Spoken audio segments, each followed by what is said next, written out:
그래서 이제 좀 뭐 망신도 당하고 여러 가지 사건들이 있죠. 그게 이제 나오는 사찰이 분황사. 분황사가 뭐냐면 황제에게는 향기가 있다. 황제에게는 향기가 있다. 라고 하는. 저 분황사의 명칭과 관련해서 이제 가장 재밌는 게 그 서울대 사학과 교수 지금 정년하셨는지 잘 모르겠는데 제 논문 심사할 때도 들어오셨었는데 그 남동신 선생님이 말씀하신 게 뭐냐면 저는 그 설을 지지해요.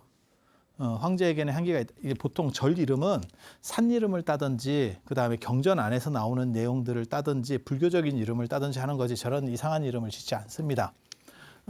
그런데 황제에게는 향기가 있다는 게 저 당시에 당태종이 황제거든요. 그래서 황제에게 아부하는 거냐? 이렇게 생각할 수도 있어. 근데 그런 뜻이 아닌 거죠. 그런 뜻이 아닌 거죠. 물론 진덕여왕 같은 경우는 당태종한테 태평가를 직접 지어서 수놓아서 이렇게 갖다 바치고 이래요. 사신한테. 그걸 여왕이 수를 와. 환장한다니까. 이거는 굉장히 쪽팔린 일입니다. 사실은. 이게 무슨 개망신이야. 아니 국가 수반이 이게 뭐요 삭바느질을 해. 왜? 그래갖고 좀 잘 좀 봐주세요. 뭐 이런 거잖아 지금. 너무 없어 보이잖아. 그래서 그런 일들도 벌이는데 선덕여왕은 좀 달라요. 선덕여왕은 거기서 황제는 자기를 나타내는 거예요. 여기서. 그래서 선덕여왕 직위삼사와 관련해서 세 가지 이야기가 있어요. 그게 여러분 다 들어보셨을 거예요. 모란꽃 이야기. 나중에 이제 그 관련된 내용이 나올 때 다 구체적으로 말씀드리겠지만 거기에 두 가지 설이 있어요. 삼국 사기에도 그게 기록되어 있거든요. 삼국 사기 때는 공주 때 사건이라고 나오고 삼국 유사에는 왕일 때 사건이라고 나와요. 이게 굉장히 다릅니다. 저는 이것만 가지고도 논문을 한 편 썼어요. 그래서 제가 정확하게 알고 있는데 왕일 때 사건이라고 저는 판단하는 거예요. 신라가 찌리하니까 이제 좀 잘 봐달라고 당나라한테 이걸 보내요. 걸사표. 그러니까는 군사 좀 이렇게 원조 좀 해주고 우리 동맹도 좀 하고 이렇게 합시다라고 했더니 당태종이 뭐라고 그랬냐면 너네 나라는 여자를 임금으로 삼아서 꼴이 곧따위야. 이제 이렇게 얘기를 한다고. 그러면서 뭐라고 하냐면 내가 종친 중에서 한 명을 보내줄 테니까 그를 왕을 삼아. 야, 내 조카나 이런 애 하나 보내줄 테니까 그 왕 삼아. 개망신. 실제로 이 개망신 사건으로 인해서 비담 염종의 난이 일어나면서 선덕여왕이 그 난 과정에서 선덕여왕 16년에 죽습니다. 죽게 돼요. 이게 굉장히 재밌는 스토리인데 그 전에 일어났었던 사건으로 추정되는 게 그 모란꽃 사건이라고 보시면 돼요. 그래서 모란꽃 사건은 뭐냐면 선덕여왕이 남편이 있었어요. 갈문왕 얘기가 나오는 걸로 봐서 갈문왕은 왕은 아닌데 왕의 지위를 어느 정도 인정해 주는 사람. 그거는 여왕의 남편. 이런 사람들을 갈문왕이라 그래요. 그러니까 영국 여왕으로 얘기하면 필립공이지. 필립공. 걔네는 그냥 공까지만 해줬는데 우리는 그냥 왕 친구까지 붙여주는 거야. 왕 남편이니까. 그렇잖아요. 그것도 좀 붙여줘야 될 것 같은데. 필립공은 엘리자베스 여왕한테 무릎 꿇고 있나? 그거 좀 애매하잖아. 그 지위가. 까놓으면 무릎을 꿇어야 되는 상황인데 우리 정서로는. 그런데 그렇게 남편한테 요구하긴 그러니까 그냥 가짜 왕 이름이라도 하나 붙여주는 게 그 스포 갈문왕이에요. 그래서 남편이 있었는데 남편이 죽었어요. 더 이상 없어지는 것 같아. 그리고 없고 나서 자유롭게 살았던 것 같아요. 신라는 성풍속이 지금하고 다릅니다. 여러분 훨씬 더 개방적인 거예요. 그래서 자유롭게 편하게 사셨던 것 같아. 그러니까 이제 당태종은 유교적인 입장에서 봤을 때 그건 용납이 안 되지. 유교의 특징이 뭐냐면 남자들 바람피는 거는 얼마든지 가능한데 여자는 그런 꼴을 못 봐요. 유교가 굉장히 이율배반적이거든요. 그래서 당태종이 너는 여자가 아니야 라고 하는 게 모란꽃 사건이에요. 꽃은 꽃이지만 향기가 없어. 넌 쓰레기야. 이렇게 그걸 보낸 거예요. 그래서 그게 대전에서 까지는 바람에 개망신이 터진 거지. 그거를 이제 선덕여왕이 딱 눈치를 챘다라고 하는 거는 뭐냐면 선덕여왕도 방어를 어느 정도 했다라는 뜻이긴 한데 방어해도 안 돼요. 요걸 너무 크게 먹으면 내가 당위성을 가졌더라도 비웃는 게 있다니까요. 그리고 신라 같은 경우는 다 귀족제이기 때문에 선덕여왕만 혈통이 높은 게 아니고 다 혈통이 높은 사람들이에요. 그러니까 왕한테 조선처럼 이렇게 수직 관계가 아니라니까요. 이건 귀족 사회라니까요. 그러니까 야, 우리 아버지는 너네 아버지는 뭐 큰 문 차이가 있냐? 뭐 이런 거. 뭔 뜻인지 아시겠어요? 그렇게 가는 거예요. 야, 한 2대만 올라가면 너네 할아버지나 우리 할아버지나 뭐 그거 아니요? 야, 형제였잖아. 뭐 이런 관계이기 때문에 이게 수직적으로 잘 안 돼요. 그러니까는 왕이 망신당해도 약간 쿡쿡거리고 있는 그런 상황이 되는 거지. 그러니까 그걸 간파해내고 저게 나를 욕하려고 하는 거야. 이렇게 하면 막 끌어오르면서 우리가 뭔가를 해봅시다. 이게 아니고 코 봐라 내가 그럴 줄 알았다. 이런 식으로. 그래서 선덕여왕이 빡쳐서 지은 절이 분황사. 황제에겐 향기가 있다. 그게 이제 거기서 황제는 누구냐면 선덕여왕이에요. 선덕여왕이에요. 그래서 분황사 그 모전석탑을 원래는 9층, 7층 두 가지 설이 있는데 9층 정도로 추정을 하는데 큰 모전석탑을 짓고 거기에다가 바늘 이런 게 나왔죠. 금바늘, 은바늘 이렇게 여성용품들이 나와서. 그래서 아마 선덕여왕이 자기 방어를 위해서 그러니까 위신이 안 서니까 큰 불사를 하고 건축 같은 걸 큰 걸 하면 나도 돈이 굉장히 많은 사람이야. 그런데 상대가 더 큰 건물을 막 이렇게 세웠어. 그러면 위축되거든. 그게 임금이라든가 이런 사람들이 밑에 사람들을 약간 이렇게 조복받는 방법 중에 하나예요. 그래서 중국의 자금성도 그런 거라 하잖아요. 조선의 사신이 딱 가면 자금성에 가서 그 자금성에 들어가는 순간 바로 이렇게 굽어지는 무슨 생각을 갖고 갔어도 왜? 창덕궁을 보던 사람이 자금성을 보면 맘먹으면 안 되겠구나. 이거는 상대하면 안 되겠다 이런 거잖아요. 그래서 예전에 그 얘기가 있어요. 유길준 뭐 이런 사람들이 미국에 유학 갔을 때 백악관 보고 이게 센 나라요 이랬다는 얘기가 있어. 왜?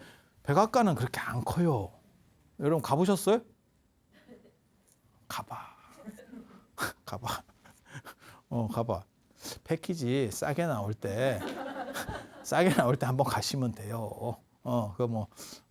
힘들게 갈 필요는 없고. 그래서 실제로 미국은 요즘 나라니까 요즘식으로 하는 거고, 그럼 마찬가지일걸? 예를 들어서 경복궁이나 창덕궁에 살던 사람이 우리도 청와대 가보면 이럴 수도 있을걸? 그 개념하고는 또 다른 개념이니까. 그렇잖아요? 그런 거예요. 그래서 그렇게 큰 건축을 하고 이제 무너진 이 권위를 세우려고 했다. 라고 하는 게 남정신 선생님 설이었고 저는 그게 맞다라고 생각해요. 그리고 저게 있어요. 지금 황자가 절들을 봐봐. 지금 황룡사, 분황사 이 황자 들어가는 절들이 있거든요. 그 다음에 그 옆에 황복사라고 요 바로 이 황룡사, 분황사 저 길 건너가면 뒤쪽에 있습니다. 여기 황복사 그리고 저기는 이제 의상대사가 출가했던 사찰이고 저것도 굉장히 황자 들어가면 다 레벨이 높은 사찰이에요.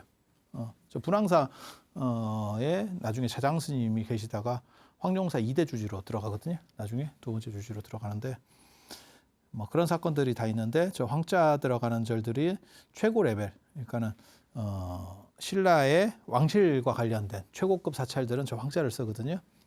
그래서 저 동네가 이제 구항동이라고 그래서 유홍준 선생님 같은 경우는 9개의 황자 들어가는 절이 있었을 거다. 이렇게 약을 팔았는데 그거는 약간 유치한 겁니다.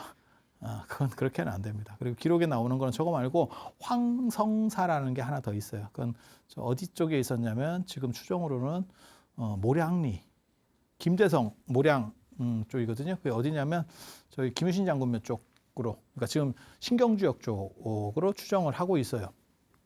그래서 저 구항동에 9개의 황자에 있었던 절도 아니고 황성사 들어보셨어요? 뭘 들어봐. 여러분이 아는 거는 황성예터를 들어봤겠지. 황성예터에 밤이 되니 뭐 별빛만 새로워 뭐 맞아요? 달빛만 새로워한가 뭐 있잖아. 그 옛날에 그거 있었잖아요. 그런 노래 야리한 노래 황성예터. 근데 그 황성은 경주가 아니고 개성이에요. 개성. 거기는 개성이에요. 그래서 개성이 무너지고 이렇게 쓸쓸한 그거를 일제강점기 때 아마 노래로 나오는 걸걸? 그 뒤엔가 어디서 나오는 뭐 그런 얘기야. 아무튼 그건 개성과 관련된 부분이고 이은 황성사라고 하는 절은 신라 경주하고 관련된 거고 구항이라고 하는 거는 여기서 아홉 구자가 들어가는 거는 뭐냐면 이게 주역에서는 양을 나타내는 숫자예요. 주역에서는 음은 6이고 양은 9거든요. 그래서 양을 나타내는 숫자고 구항이라는 거 하는 것은 황제 구오효 주역 건캐 구오효를 보면 비룡제천 이견대인이라고 나와요. 나는 용이 하늘에 있으니 대인을 보는 것이 이롭다. 그 구절 때문에 뭐가 나오냐면 용비 어천가도 나오는 겁니다. 그래서 구항이라는 건 뭐냐면 나는 용이 하늘에 있다라는 걸 상징하는 거예요. 황룡사입니다. 황룡사를 나타내는 의미입니다. 그래서 저런 거 해석하는 게 단순히 저 기록만 보고 해석할 수가 있는 게 아니고 주변에 관련된 동아시아 문화와 관련된 다양한 것들을 적층적으로 이해할 때만이 해석이 돼요. 그래서 제가 삼국유사 이런 거 설명하기 굉장히 어렵다라고 하는 게 그런 거고 내가 번역해 봐야겠다라고 말하는 것도 사실은 그런 의미입니다. 그래서 단편적인 것만 알면 그냥 쉽게 생각하는 거예요. 그러니까 9라는 숫자의 상징성 이런 것들에 대해서 잘 모르는 거죠. 그런 정도 생각하시면 되고 이제 분황사라고 하는 절 그다음에 영묘사. 야 이거 7개 하는데도 이렇게 시간이 오래 걸리네. 사실은 또 영묘사 하면 또 이게 할 말이 많은데 저기 또 개구리 사건 있었고 그다음에 저기 뭐 지기설화 불귀신이 또 나타나는 뭐 이런 얘기가 있는 게 영묘사인데 근데 사실 저런 데를 다 설명을 하고 저기를 다녀보려고 지금 이 붓다로 특별 기획으로 경주를 가서 저런 현장을 보고 이제 좀 찍어봐야겠다. 붓다로 촬영도 좀 해야겠다. 뭐 이런 생각도 하고는 있는데, 야 실내에서 도 이렇게 시간이 많이 가는데 밖에서 하면 얼마나 시간이 갈지를 모르겠네. 그래서 이게 어떻게 보면 삼국유사 특별판으로 지금 뭐 그런 생각들을 하는 거고 지금 저 영묘사 같은 절도 선덕여왕이 그러니까 선덕여왕 창건 사찰이 굉장히 많습니다. 선덕여왕이 어떻게 보면 가장 많은 절을 창건한 사람 중에 하나예요. 의미 있는 큰 규모의 절. 아니 나라가 개판이고 지금 무왕 때문에 자꾸 밀리고 있는데 왜 절을 많이 지을까? 권위가 떨어지니까 종교에 의지해가지고 그 당시 국교가 불교니까 계속 그러니까 중세 유럽으로 말하면 성당 짓고 있는 거예요. 지금 큰 걸 지어가지고 나 아직 건재해요. 지금 그 얘기하는 거예요. 나 안 죽었어. 나 안 죽었어. 자꾸 그러지 마. 나 안 죽었어. 지금 그 얘기를 하고 있는 겁니다. 그래서 권위를 세우려고 하는 거고 좋은 자리에는 지금 다 절들을 짓고 있는 거죠. 그리고 영묘사는 몰라. 이 황복사라고 지금 알려진 그 절터가 종묘사찰, 신라의 종묘사찰이라는 설도 있는데 정확하진 않은데 영묘사도 그러한 종묘 비슷한 역할을 했을 거라고 저는 추정을 하거든요. 그래서 선덕여왕도 저를 이제 가게 되고 뭐 거기에 관련된 스토리들이 있어요. 지금 영묘사는 어디라고 추정하냐면 지금 현 분황사라고 알려진 데가 영묘사일 거다라고 추정을 해요. 아니, 제 분황사가 아니고 현 흑륜사라고 하는 데를 영묘사라고 추정을 하고 현재의 흑륜사, 그 다음에 지금 원흑륜사는 경주공고짜리로다가 이렇게 추정들을 하고 있습니다. 그 유물들을 가지고 그렇게 나오는 기록들을 가지고 이제 추정을 해서 맞춰가고 있어요. 그래서 영묘사 얘기는 또 뭐 다음에 하고 이 사천왕사가 선덕여왕이 지은 절은 아닌데 선덕여왕과 직접 관련되는 또 절이에요. 그래서 선덕여왕이 죽은 뒤에 나를 도리천에 묻어달라. 도리천에 묻어달라는 얘기는 내가 전륜성왕이다 라는 얘기를 하고 싶거든요. 선덕여왕이 자기가 전륜성왕이다라고 의미 부여를 하는 게 이제 두 가지 상징성이 있거든요. 나를 도리천에 묻어달라는 것도 있고 또 하나는 첨성대가 수미산을 나타내는 거다라고 하는 주장도 있고 상당히 설득력이 있어요. 그래서 우주의 중앙을 나타내고 싶어서 첨성대를 만드는 그런 부분도 있거든요. 첨성대가 별 보는 데다라고 생각하시면 그거는 진짜 약간 좀 유치한 거고 별 안 보입니다. 거기 그 옆에 반월성에서 보는 게 더 잘 보여요. 그래서 모든 천체 관측하는 데는 다 산 쪽으로 들어가거나, 그러니까 두 가지예요. 높은 데거나 안 그러면 민가하고 많이 떨어져 있어야 돼요. 왜냐하면 불빛이 많을수록 별이 안 보여요. 여러분 어렸을 때 별 많이 보셨지만 지금은 우리가 굉장히 밝아졌거든요. 밤에도. 그래서 별이 다 사라졌죠. 물론 공기가 안 좋은 것도 있지만 도시가 밝아졌기 때문에 별이 없어진 거예요. 그래서 예전에도 마찬가지예요. 번화가에 그렇게 별을 보는 천문대를 만든다는 거는 약간 비상식적인 거예요. 그래서 그거를 종교적인 의미로 해석을 해볼 수 있는 거고, 그러면 그게 별이라든지 달이라든지 일관 이렇게 나오거든요. 그러니까 해를 보는 사람들 뭐 이렇게 나오면 그게 천문 관측하는 사람이고 하늘의 뜻을 아는 사람, 계시자 뭐 이런 의미들도 있어요. 그래서 선덕여왕이 종교적인 의미를 쓸 때, 그래서 자기가 이제 그 얘기를 하는 거죠. 내가 수미산 꼭대기에, 참고로 말씀드리면 전륜성왕은 죽고 난 뒤에 수미산 꼭대기에 태어납니다. 도리천에 태어납니다. 그래서 자기를 수미산 꼭대기에 묻어달라고 한 거고, 그게 어딘지를 모르는 거고, 그 다음에 첨성대라고 하는 걸 수미산으로 해석하면 연결점이 가지게 되는 거거든요. 근데 그 어딘지를 몰랐더니 어딘데요? 이랬더니 랑산이다. 지금 선덕여왕 무덤이 있어요.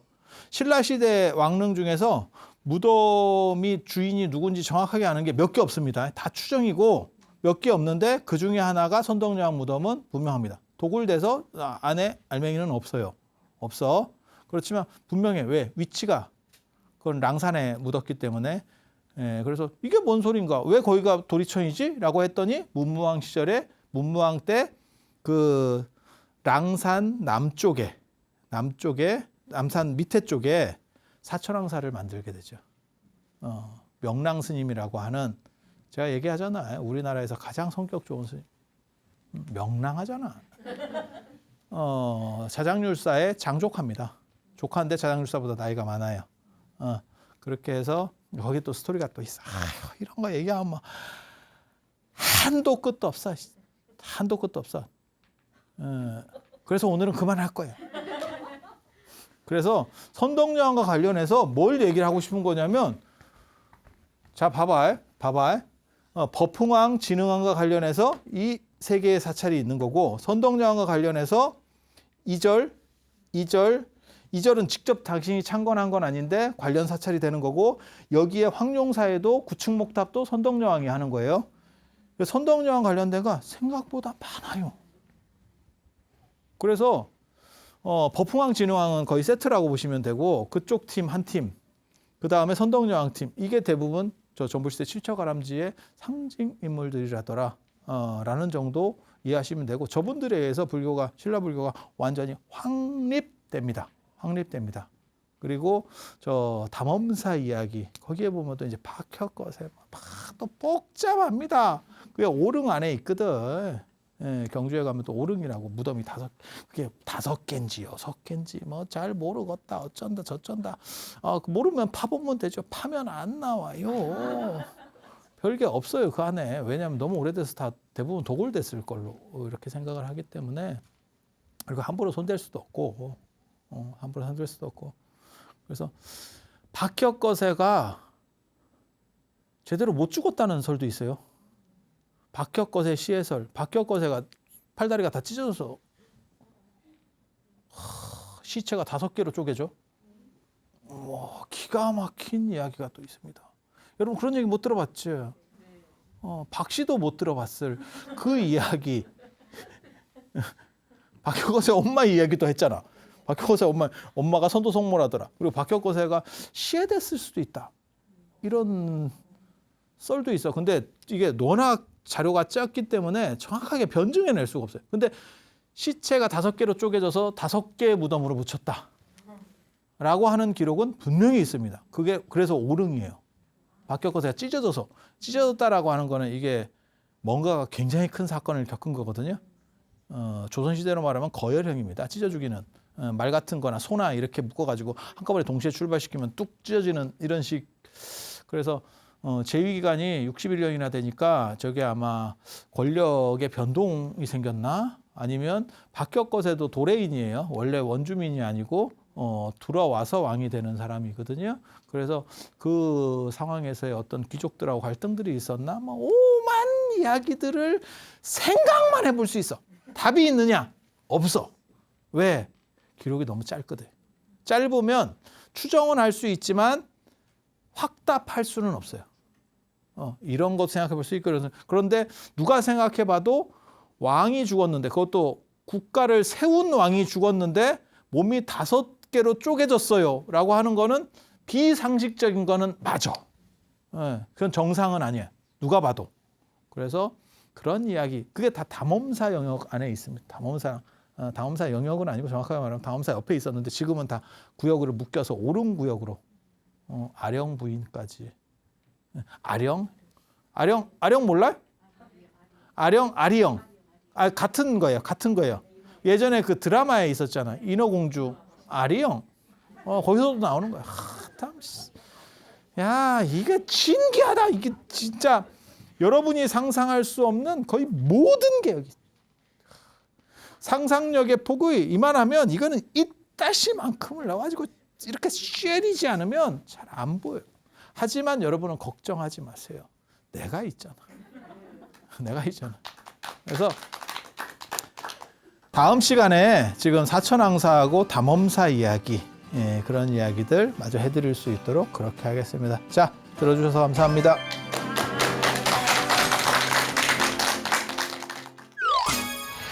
우리 지금 전불시대 칠척아람지 얘기하잖아요. 전불시대는 가섭부처님 이야기입니다. 가섭부처님 이야기. 그래서 신라 사람들은 석가모니 부처님 이전에 그 부처님의 인연 있는 땅이 신라였었다. 이렇게 주장하려고 하는 거예요.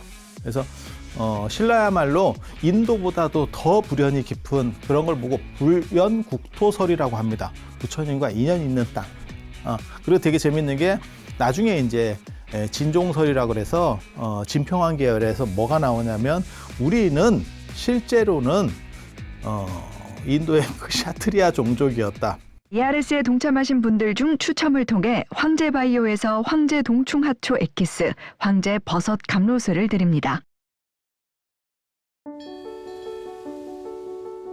사찰로 들어서면 마음이 포근해집니다. 힘들었던 기억은 내려놓고 나를 찾는 시간을 가져봅니다. 나를 위한 행복 여행 템플스테이로 당신을 초대합니다.